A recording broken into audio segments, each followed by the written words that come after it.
Welcome to today's presentation on the Kerner Commission, presented by the National Abolition Hall of Fame and Museum, whose mission is to honor anti-slavery abolitionists, their work to end slavery, and the legacy of that struggle, and strives to complete the second and ongoing abolition, the moral conviction to end racism.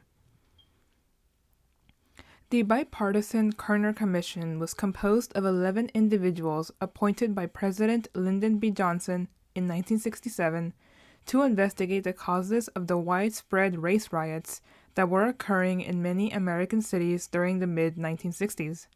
The Commission's findings were presented in a report released in 1968. Otto Kerner Jr. was a federal judge and governor of Illinois who chaired the National Advisory Commission on Civil Disorders, also known as the Kerner Commission, established by Lyndon B. Johnson. The establishing of the National Advisory Commission on Civil Disorders was influenced by the 1967 Detroit and Newark riots. These were two of the most significant urban uprisings in American history. Both riots were sparked by incidents of police brutality against black citizens, but were fueled by years of systemic racism, poverty, and inequality.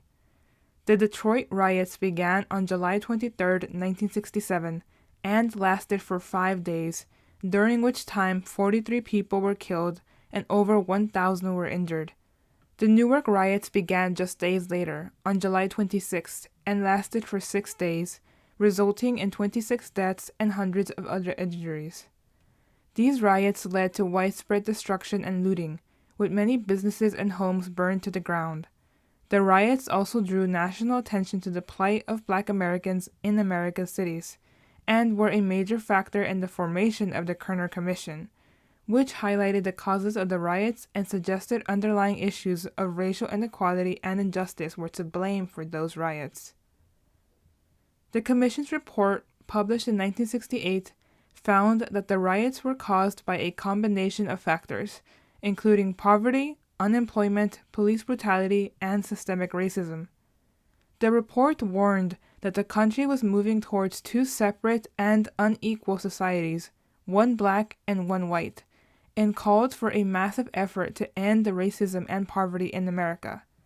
The Commission's findings were controversial at the time, with some politicians and commentators criticizing its focus on racial inequality and others dismissing its recommendations as unrealistic.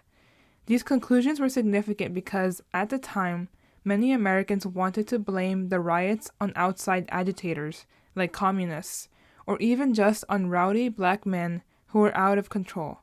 However, the Kerner Commission contradicted these beliefs, stating that white-driven racism, not black anger, was causing the riots and destruction. The report, which was published in a 708-page report, underscored the role that police brutality played in stoking the riots.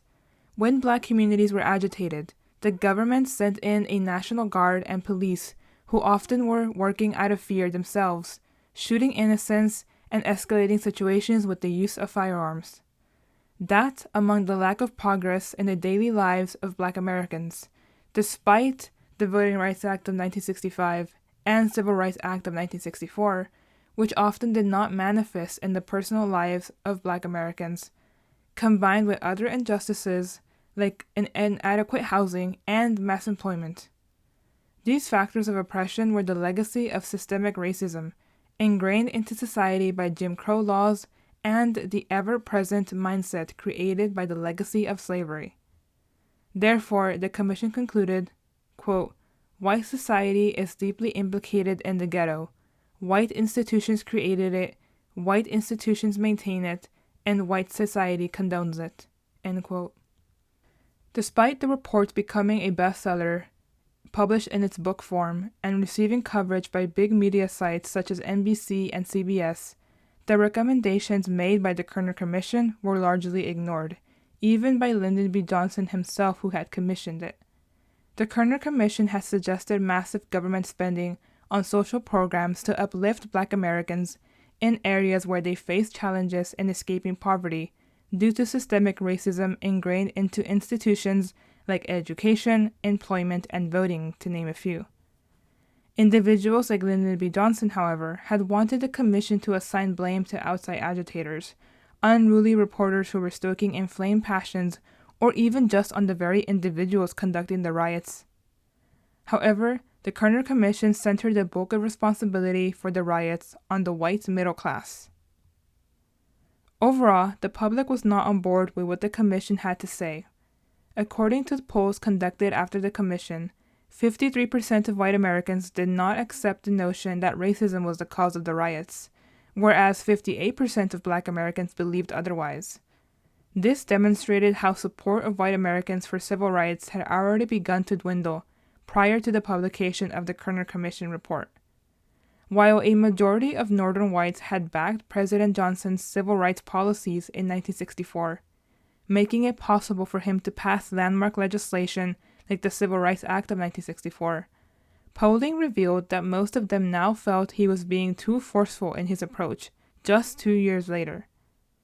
The response of white Americans to the Kerner Commission report played a part in the emergence of the Law and Order campaign, which helped to elect Richard Nixon that very same year in 1968. Instead of facing the reality of systemic racism, Americans adopted a discourse that advocated for the militarization of police forces and a harsher crackdown on crime in inner cities. This legacy of being tough on crime, instead of addressing the cause of the crime, continues to this day. Despite the rejection it faced, the Kerner Commission report was essential in understanding the root causes of the race riots that plagued many American cities in the 1960s. The Commission found that the primary cause of the riots was the pervasive and institutionalized racism that existed in the United States. The Commission noted that the lack of opportunity, police brutality, and poverty in many urban areas contributed to the anger and frustration of Black American communities. The Commission's report argued that these issues could only be addressed by addressing the structural inequalities and systemic racism in American society. For example, the report called for significant changes to policies, including those related to employment, housing, and education, to address the root causes of inequality and discrimination, and to ensure that Black Americans had access to all of these sectors and areas. In conclusion, the Kerner Commission showed the power of government-led investigations, especially if they were bipartisan, and underscored the need for a more inclusive and diverse society. Its legacy continues to be felt today as the United States continues to grapple with issues of inequality and discrimination. At the time of its publishing, in 1969, 1/3 of Black Americans lived below the poverty line. Today, that number has declined to well below 30%. However, it continues to be twice as high as white Americans, underscoring that we still have a long way to go to acknowledge the truths espoused by the Kerner Commission so many years ago. Thank you for watching today's presentation. Please help us by completing a brief survey at the link on your screen and also in the video description. Your feedback will help NAHOF receive funding and help plan future projects. Additionally, please contact NAHOF with any questions or comments, or if you're interested in learning more about the organization. Don't forget to follow us on social media, and we hope to see you at our next presentation. Thank you.